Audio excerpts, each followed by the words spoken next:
My wife said, "Your salary goes into our account. My salary is my business." I said, "That's one way to do it." Then I did it another way. Her shock when the joint account had a $0 balance and her name removed. Original post. I, 38 male, have been married to Melissa, 36, for 8 years. We both work. I'm in logistics management, making about $85. She's a dental hygienist, making around $65. Hey, pretty standard middle-class life.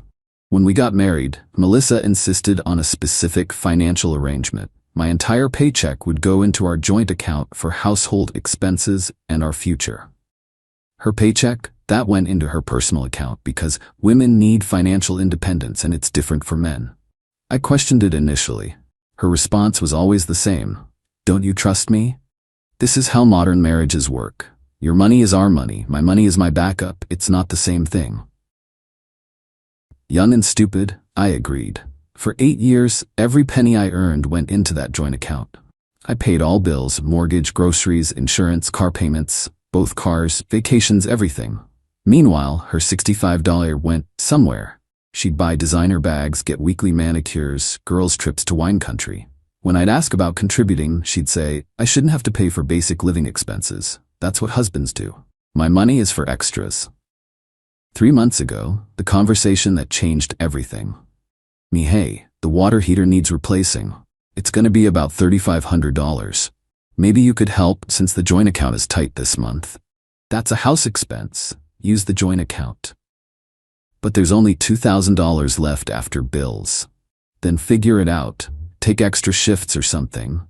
Your salary goes into our account. My salary is my business. I looked at her, really looked at her. 8 years of this arrangement. 8 years of every dollar I earned being ours, while every dollar she earned was hers. The water heater was just the latest in a pattern. That's one way to do it. Melissa, exactly. Now stop complaining. That night, I did some math. Over 8 years, she'd contributed exactly $0 to household expenses while spending roughly $520,000 of our money, my money. Her personal account, I estimated at least $400K are saved, not counting what she'd spent on herself. I made a decision, started researching. In my state, financial manipulation in marriage can be considered economic abuse. More importantly, accounts can be modified by either party if both names are on them. And most importantly, my company allows direct deposit changes to take effect immediately if submitted by Tuesday for Friday's paycheck. Tuesday morning, I walked into my bank, update 1 week later. Friday was payday. Like clockwork, for 8 years, my direct deposit would hit the joint account at midnight. Melissa had automatic transfers set up. $500 would immediately move to her personal emergency fund. Yeah, right? And she had alerts on her phone for all deposits. Thursday night, she was shopping online. "Melissa, your check hits tomorrow, right? I'm buying those Louboutins I showed you. Only $1,200 on sale." My check hits tomorrow. Perfect. And don't complain about shoes. You spend money on your stupid tools. I didn't mention those tools were for fixing our house, or that I hadn't bought anything for myself in 2 years. Friday, 12:01 a.m. Her phone buzzed, then buzzed again, then started ringing. Melissa from the bedroom. "What the? Babe, something's wrong with the bank app." "What's wrong?" "Your deposit didn't come through. It's showing the balance as $2. "That's weird." She came storming into the living room in her pajamas, phone in hand. "Melissa, call your payroll. This is unacceptable. We have bills on autopay." "I'll check in the morning." "Morning? No, call now. Payroll's closed. Nothing I can do tonight."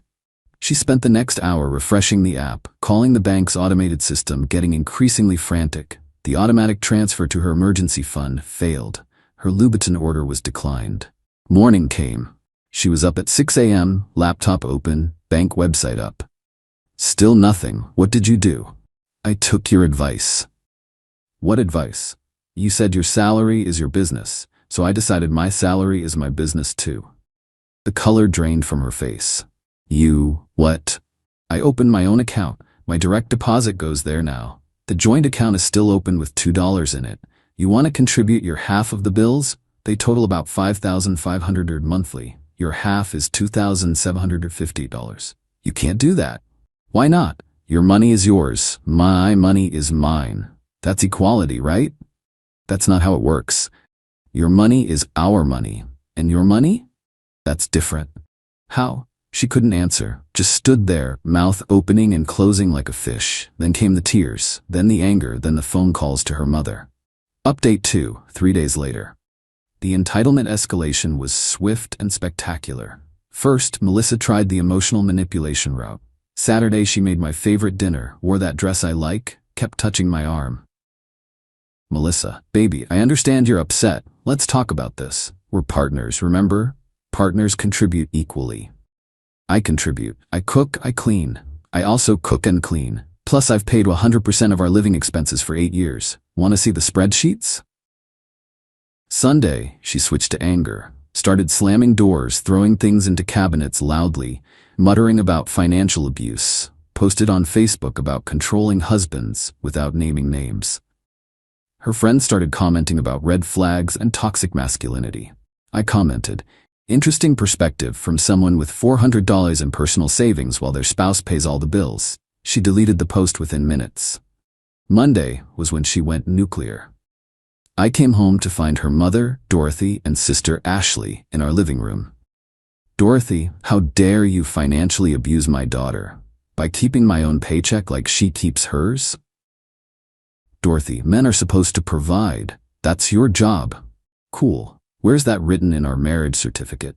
You're being a child. Real men don't act like this. Real partners don't hoard $400K while their spouse struggles to replace a water heater. That's when Melissa made her biggest mistake. I want you out. This is my house too. Actually, check the deed. I bought this house before we married. Never added your name, just like you never added my name to your savings account. The silence was beautiful. Dorothy's face went purple. Dorothy, you're going to leave my daughter homeless? Me? She has $400. She can buy her own house. Then came the kicker. Melissa grabbed her phone and made a call. On speaker. Melissa, hi Roger, it's Melissa Daniels. I need to make a large withdrawal from my personal account.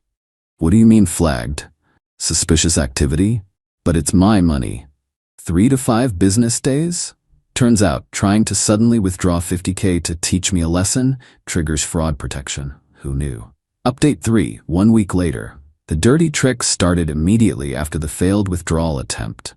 First, Melissa called my boss. Actually called my director supervisor at work to tell him I was having a mental health crisis and making irrational financial decisions that she was concerned about. My boss James called me into his office. James, hey man, your wife called? Everything okay at home? She's upset. I stopped depositing my paycheck into her shopping fund. Ah, one of those situations. My ex-wife tried the same thing during my divorce. We're not divorcing yet. Well, for what it's worth, payroll confirmed your direct deposit change was legitimate. HR wants me to document this call from her though. Seems like harassment. Then Melissa tried to access my new bank account. She went to the branch with our marriage certificate, claiming she forgot to be added to the account. The bank called me to verify. Bank, sir, your wife is here trying to add herself to your personal account. That's not my wife. My wife would know she needs my signature for that. Bank, understood, we'll handle it. I could hear Melissa screaming in the background when they told her no. But Tuesday was the masterpiece. I came home to find the locks changed. On my house, new locks with a note, since you want everything separate, I'm separating you from the house. I laughed. Actually laughed. Called a locksmith while standing on my own porch. Locksmith, legally, if your name's on the deed and hers isn't. Already no. Just get me in my house, please. While waiting, I called the police for a civil standby. Officer Martinez showed up, looking bored until I explained the situation. So she changed the locks on a house she doesn't own? Yep. After hoarding money while you paid all bills? And she called your work? Yep. Sounds like you need a lawyer, not a locksmith. Already got one. When Melissa came home to find me inside with a police officer, her face was priceless. What are you doing? I changed those locks. Ma'am, you can't lock someone out of their own property. We're married. It's communal property. Like your savings account? Ma'am, is your name on the deed? No. But then you committed a crime. He could press charges. I didn't press charges yet, but I did hand her something else. Me here. This is a rental agreement. If you want to stay here, rent is $2,750 a month, half the mortgage and expenses. First month due immediately. You can't charge me rent. I'm your wife. Me, you're right. Partners split things evenly, so you owe me $264,000 for 8 years of back expenses. The rent option is me being generous. She went pale. I don't have that much liquid. Thought you had $400 saved? That's invested. It's tied up. So untie it, or sign the rental agreement, or find somewhere else to live. Update 4, 2 weeks later. Melissa tried one more power play. She went full victim mode. She called a family meeting at her parents' house. Invited my parents, my sister, her whole family. Ambush style. I only found out when my mom called asking why we were having an emergency intervention. I showed up with a folder of documents. The setup was dramatic. Melissa in the center, tears already flowing, surrounded by her support system. Melissa, I'm so scared. He's become a different person. Controlling, abusive, threatening to make me homeless. Her mom nodded sagely. Her dad, Robert, looked stern. Robert, son, this has gone far enough. A man provides? That's how it's always been. Me. Interesting. I opened my folder. Let me provide some context. I pulled out 8 years of bank statements, highlighted and tabulated. 8 years, every paycheck into the joint account, $680,000 total. Melissa's contribution. Money isn't everything. You're right, so let's talk about labor. Here's the chore chart Melissa made and never followed. Here's receipts for the maid service I paid for when she refused to do her assigned chores. Here's the meal delivery service I pay for because she doesn't like cooking anymore. My mom, bless her, stood up. Mom, wait, you haven't contributed anything in 8 years? I contribute emotionally. My sister laughed. Actually laughed out loud. Sister, emotionally? You called his job. You changed his locks. That's emotional terrorism. Now wait a minute. I pulled out more papers. Here's the police report from the lock incident. Here's the HR complaint from her calling my work. Here's the bank fraud alert from her trying to access my account without permission. Those are misunderstandings. Here's her Instagram, posted yesterday. New $3,000 handbag with the caption, retail therapy because hubby is being mean. Paid for with whose money, Melissa? Melissa went nuclear. It's my money. I saved it. You can't do this. So your money is yours, but my money is ours? Melissa, yes, that's how marriage works. The room went quiet. Even her parents looked uncomfortable. My dad, who'd been silent, finally spoke. That's not a marriage. That's theft. How dare you? My son paid your bills for 8 years while you saved every penny. Now you're mad he stopped? That's not entitlement. That's delusion. Robert tried to salvage, perhaps counseling. We tried counseling. Year 3. Melissa walked out when the therapist suggested she contribute to household expenses. That therapist was biased. 3 different therapists said the same thing. The meeting ended with Melissa storming out, her family looking shell-shocked and my family looking disgusted. Final update, 1 month later. The last month has been educational. Melissa refused to sign the rental agreement. Also refused to leave. We lived like hostile roommates while she tried everything to regain control. She attempted to seduce me twice. Both times I reminded her that intimacy requires trust, and I don't trust thieves. She tried to guilt me with tears daily until I started wearing headphones at home. She had her friends blow up my phone until I changed my number. She tried to secretly sell my tools and electronics for household expenses until I moved them to a storage unit. But the final straw came last week. I got home to find furniture missing. The living room sofa, the dining table, the bedroom set. Gone. Melissa was sitting on the floor smirking. Melissa, I sold them. They were communal property. My half of the money is in my account. Show me the receipts. She did, proud of herself. She'd sold about $8,000 worth of furniture for $3,000 to some quick cash place. Me perfect. Those receipts prove you stole my property. Communal property. Me, I bought all of it before we married. Have the receipts. It's legally mine, just like the house. Her smirk died. You just confessed to theft in writing. Over $5,000 makes it a felony in this state. You wouldn't dare. I called the police. They arrived, reviewed the receipts, both mine proving ownership and hers proving she sold them, and arrested her for felony theft. She spent the night in jail. Robert bailed her out and hired a lawyer who immediately called me. Lawyer, client's willing to make restitution to avoid charges. Me, full replacement value, $8,000, plus she moves out immediately. That seems steep. Me, felony conviction seems steeper. Melissa paid. Had to liquidate some investments. The tax hit must have hurt. She moved back with her parents the next day. Today, the divorce papers were filed. Her lawyer sent a proposal. She wants alimony, half the house value, and half my 401k. My lawyer literally laughed. My lawyer, she has $400 in savings, no ownership stake in the house, and documented financial abuse against your client. She'll be lucky to walk away without owing him money. The house is mine. The furniture is replaced and nicer. The joint account is closed.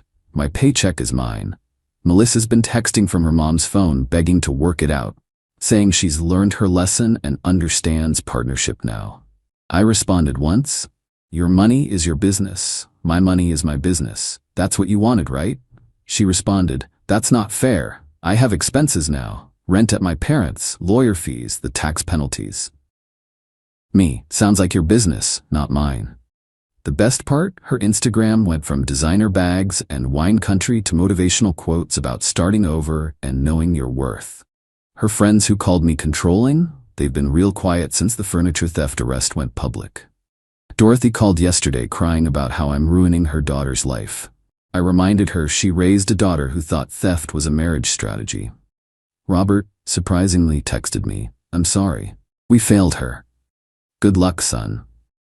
Melissa's sister Ashley DM'd me asking if the story was true. When I sent her the spreadsheets, she replied, "Holy sh*, no wonder my boyfriend won't propose.